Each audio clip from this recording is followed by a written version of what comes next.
नमस्कार दोस्तों, एक आईटीआई में आप सभी का फिर से स्वागत है। पिछले वीडियो में अपन ने बात किया था फर्स्ट एड बॉक्स की और श्वसन विधियों की।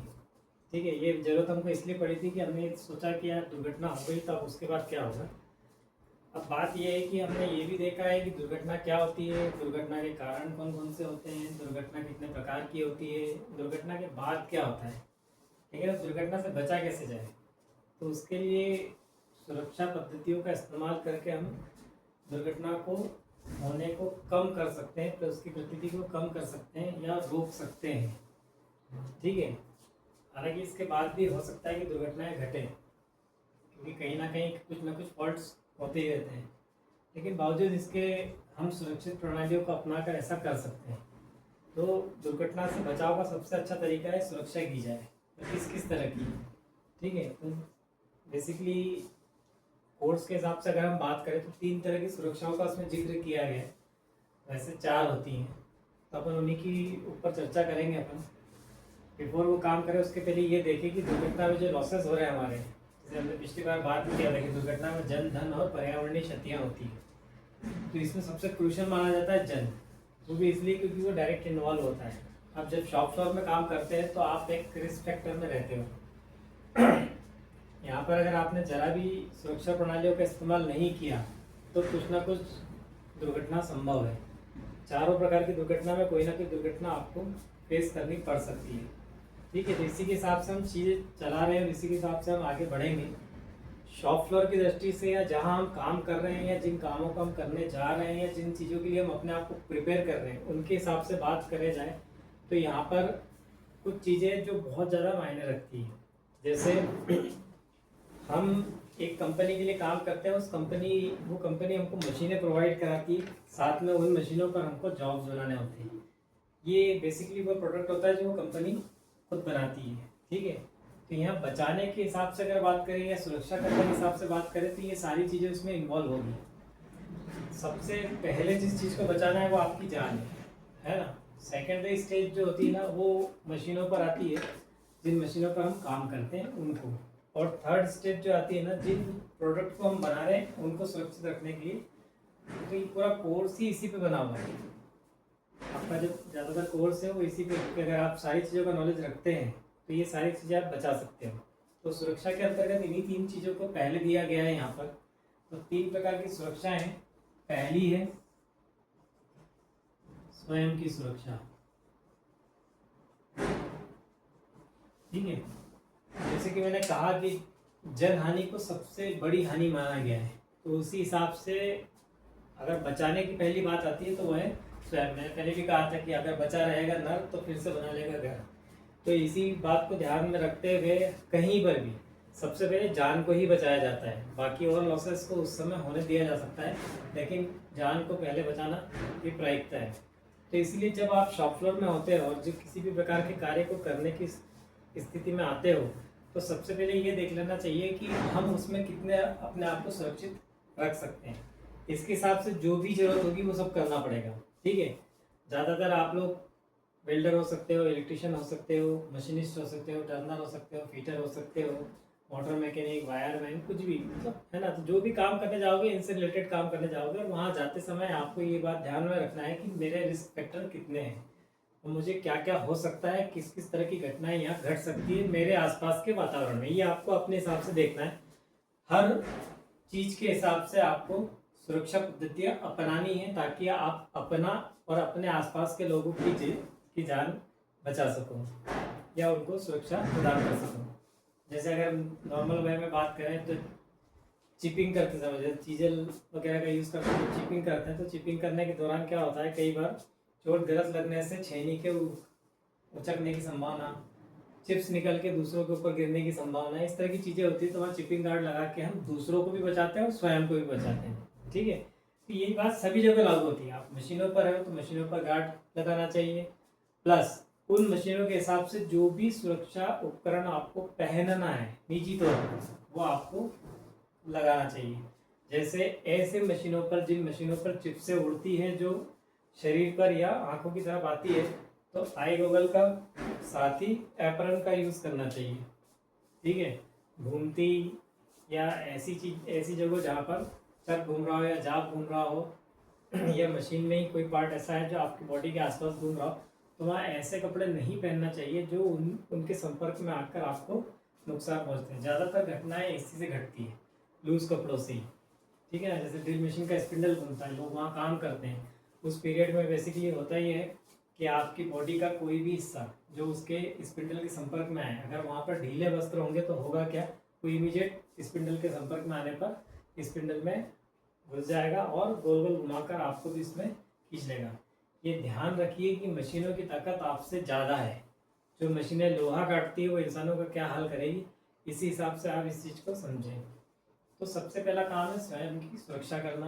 तो मशीनों में सबसे पहला जो देखा जाता है यहाँ पर वो ये है कि गार्ड वगैरह की उचित व्यवस्था करें ताकि आपको है ना चिप्सों से नुकसान ना पहुँचे। हाथों में प्रॉपर ग्लव्स पहने जाएं जो निकलने वाली चिप्स या शार्प एजेस से आपके हाथों को बचाए। हेलमेट पहनना चाहिए जो लटकती हुई चीज़ों से आपको बचाए। गम बूट पहनना चाहिए जो हार्ड चिप्स या ऑयल वगैरह ऐसे स्थान पर चलने फिरने के दौरान आपको स्लिपरेज प्रदान ना करें और पैरों की सुरक्षा भी करें।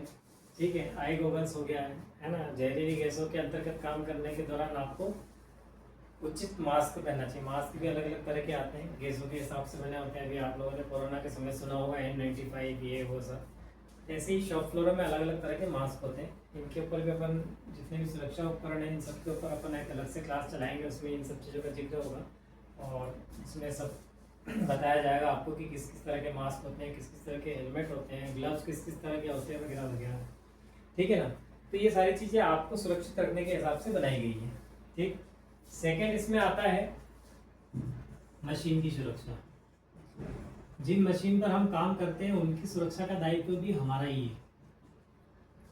ठीक है ना, अगर मशीन सही रहेगी तो जॉब भी सही बनेगा, सीधी सी बात है। तो इसलिए मशीन को सुरक्षित रखने का जो पहला दारोमदार है वो उस मशीन के ऑपरेटर का है। जब हम किसी मशीन या किसी शॉप फ्लोर में काम करने जाते हैं तो हमको एक मशीन लॉट होती है जो हम परमानेंट हमारे पास ही रहती है जब तक हम उस पर काम करते हैं। तो हमारा दायित्व बन जाता है कि हमें उसको पूरी तरह से सुरक्षित रखना है, अच्छा रखना है, ताकि वो लंबे समय तक अच्छा प्रोडक्ट या अच्छा प्रोडक्शन दे पाए। ठीक, इसके लिए क्या है, मशीन की सुरक्षा के अंतर्गत क्या होता है बेसिकली, यहाँ पे सबसे पहले हमें मशीन की सारे कल पुर्जों की जानकारी अच्छे से होना चाहिए। साथ ही प्रॉपर ऑयलिंग की व्यवस्था होनी चाहिए। मशीनों में ऑयल पैड्स होते हैं, इसके ऊपर भी अपन एक चर्चा करेंगे।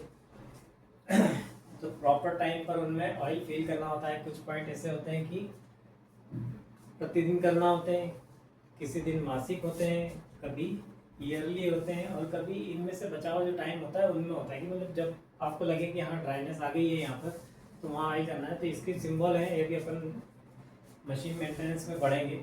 मैं सरसरी तौर पर सिर्फ समझा रहा हूँ आपको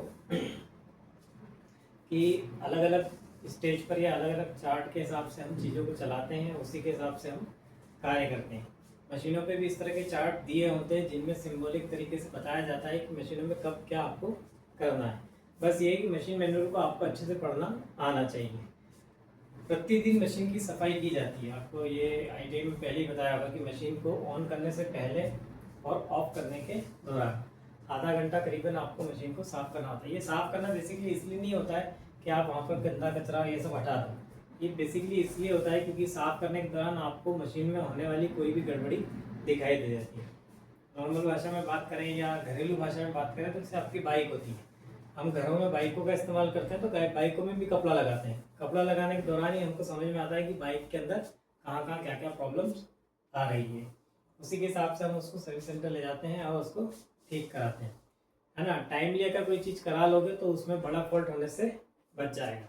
ऐसे ही मशीनों का भी होता है, तो मशीनों का भी पूरा ध्यान रखना आपका परम दायित्व है। एक चैप्टर आपका मेंटेनेंस से संबंधित आएगा, उसके अंदर मैं एक बात बताऊंगा आपको, फिर भी मैं उसका सर से ही तो बता देता हूँ कि ज़्यादातर मशीनों में क्या करते हैं, प्रिवेंटिव और रूटीन मेंटेनेंस किया जाता है।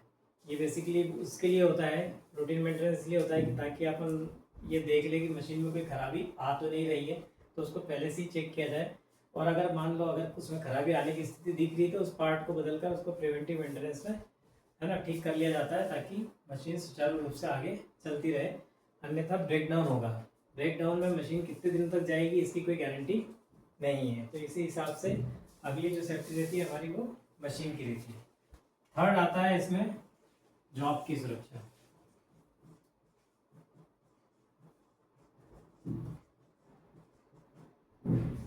यहाँ जॉब की सुरक्षा से तात्पर्य ये है कि जो जॉब आप बना रहे हो वो उतनी ही एक्यूरेसी, उतनी ही प्रिसीजन स्टेज पे बनना चाहिए जितनी में उसकी रिक्वायरमेंट है या जिस तरह का उसको मांगा गया है। क्योंकि क्या है, अगर मान लो आपने जॉब सही नहीं बनाया है तो वो आगे जाकर, है ना, जहाँ भी फिट होना है या जिस भी मशीन के पार्ट में जुड़ना है जाकर वो प्रॉपर वे में जुड़ेगा नहीं। फलसफा ये होगा कि आपका किया हुआ पूरा कार्य बेकार हो जाएगा। जॉब की सुरक्षा से संबंधित अगर कोई बात करें तो उसके लिए आपको एक चैप्टर पड़ेगा लिमिट, फिट और टॉलरेंस। ये बेसिकली इस बात का द्योतक है कि अगर आपको इसका अच्छी तरह से नॉलेज है तो आप जॉब को बिगड़ने से बचा लोगे। ऐसे ही हर वो काम, है ना, जो आप करते हो उसको आपको निपुणता के साथ में करना होगा ताकि आप जॉब को खराब होने से रोक पाएँ। तो इसलिए जॉब की सुरक्षा हमारा अगला नैतिक दायित्व है, क्योंकि हम जब काम करते हैं तो हमारा पूरा का पूरा दारोमदार उस कंपनी के लिए प्रोडक्शन को, है ना, बढ़ाना है, मजबूती से बढ़ाना है और अच्छी क्वालिटी में बढ़ाना है। क्योंकि अगर आप सामान अच्छा बनाओगे या प्रोडक्ट अच्छा बनाओगे या आपका जॉब अच्छा बना होगा तो आपको ऑर्डर अच्छे मिलेंगे। ये कंपनियों के नियम होते हैं। इसी आधार पर अगर हम बात करें तो अगली जो सुरक्षा हमारी है वो जॉब की है। तो जॉब की सुरक्षा करना भी आप ही का दायित्व है। हालांकि इन तीनों चीज़ों के लिए मैं आपको बता दूं कि हर चीज़ का अपना अपना एक अलग से डिस्क्राइब चैप्टर है। मैं सिर्फ नाम के तौर पे बोलना था इसलिए लिखा है यहाँ पर, नहीं तो इनको एक एक को डिटेल में सॉल्व करने जाएंगे पर्टिकुलर एक एक चीज़ के लिए हमें पूरा एक एक वीडियो बनाना पड़ेगा, सिंगल सिंगल, जो कि हम बनाएंगे। लेकिन मैं सोच रहा हूँ कि इसको ऐसा बनाने से अच्छा है कि इनको चैप्टर के साथ में जोड़ दिया जाएगा। जैसे स्वयं की सुरक्षा की बात करें तो ये तो अब तो तब तक चलेगा जब तक कि सारे चैप्टर आपके खत्म नहीं होते, तो ये उसमें रहेगा। मशीन की सुरक्षा की अगर बात करें तो मशीन मेंटेनेंस और स्थापना एक चैप्टर अभी आपका आने वाला है नेक्स्ट, तो उसमें आपको मशीन की सुरक्षा का पूरी जानकारी दी जाएगी। ठीक है। ऐसे ही जॉब की सुरक्षा से संबंधित यहाँ पर ये है कि अब इसमें सारी चीज़ें आएगी। जॉब को बचाने के लिए क्या क्या करना है, तो जॉब का सीधा सीधा हिसाब है कि अगर आपने जो जॉब बनाया है या जो प्रोडक्ट आप बना रहे हो वो परफेक्ट बना है तो ही सही है। परफेक्ट नहीं बनाया, काम चला हुआ है तो कोई काम का नहीं है। इसके लिए जो जो चीज़ें ज़रूरी है, जैसे इसमें प्रिसीजन इंस्ट्रूमेंट आएंगे, इनमें लगने वाले औजार आएंगे, जिन जिन चीज़ों से आप इसको काटोगे, टूल्स आएंगे, ठीक है ना। साथ ही इसमें वो एक्यूरेसी को भी शामिल किया जाएगा जिसमें लिमिट, फिट, टॉलरेंस वगैरह, ये आपका एक चैप्टर है आने वाला है जो, है ना। तो ये सब जॉब की सुरक्षा के अंतर्गत आते हैं। तो उन सब चीज़ों को ध्यान में रखकर ही आप जॉब की सुरक्षा कर पाओगे। तो इसलिए वो क्या एक डिस्क्राइब चैप्टर है जो पर्टिकुलर हर एक स्टेज पर आपको अलग अलग होगा, ठीक है ना। तो इन तीनों चीज़ों की जो बात कर रहा हूँ मैं आपको, इन सब चीज़ों को एक एक करके अपन डायरेक्ट चैप्टर में इन्वॉल्व करेंगे। इससे आपके चैप्टर का झंझट भी खत्म हो जाएगा, मतलब आपका एक एक चैप्टर इससे कंप्लीट हो जाएंगे। जॉब की सुरक्षा के अंदर आपके कम से कम 3 से 5 चैप्टर आपके इसमें कंप्लीट होने वाले, ठीक है। ये किताबी भाषा के हिसाब से बात की है अपन ने, या जनरल आने वाली भाषा की सुरक्षा कितने तरह की होती है, हम लोग जवाब दे देते हैं 3 तरह की होती है, स्वयं की, मशीन की और जॉब की। लेकिन कभी कभी किसी किसी स्टेज पर, है ना, जहाँ पर फायर का रिस्क ज़्यादा है या आग का रिस्क ज़्यादा है, उन क्षेत्रों में या उन जगहों पर या उस तरह की वैकेंसियों में आपको एक नया चैप्टर, नया प्रकार और जुड़ता हुआ मिलेगा, वो है आग से सुरक्षा, जो कि चौथा पॉइंट है। और ये भी अपने आप में एक चैप्टर है, ठीक है ना, जो कि हम नेक्स्ट वीडियो में पूरा करेंगे, क्योंकि आग की सुरक्षा में भी आपको पूरा समझाना पड़ेगा। इसलिए आग से सुरक्षा भी अपना एक चैप्टर है जो नेक्स्ट वीडियो में आपको बताया जाएगा। अभी के लिए इतना ही है, हाँ, जो कि मैं जैसा कि मैंने बताया इन 3 सुरक्षा के ऊपर जो बात है आपको पर्टिकुलर चैप्टर के माध्यम से, पर्टिकुलर टॉपिकों के माध्यम से इसको समझा दिया जाएगा। नेक्स्ट वीडियो हम आग के ऊपर बनाएंगे, जो कि पूरा एक चैप्टर रहेगा, है ना, जितना भी समय उसमें लगे। तो मैं समझता हूँ कि आज का जो क्लास है आपको अच्छी तरह से समझ में आया होगा। नेक्स्ट वीडियो के लिए बने रहिए। नमस्कार।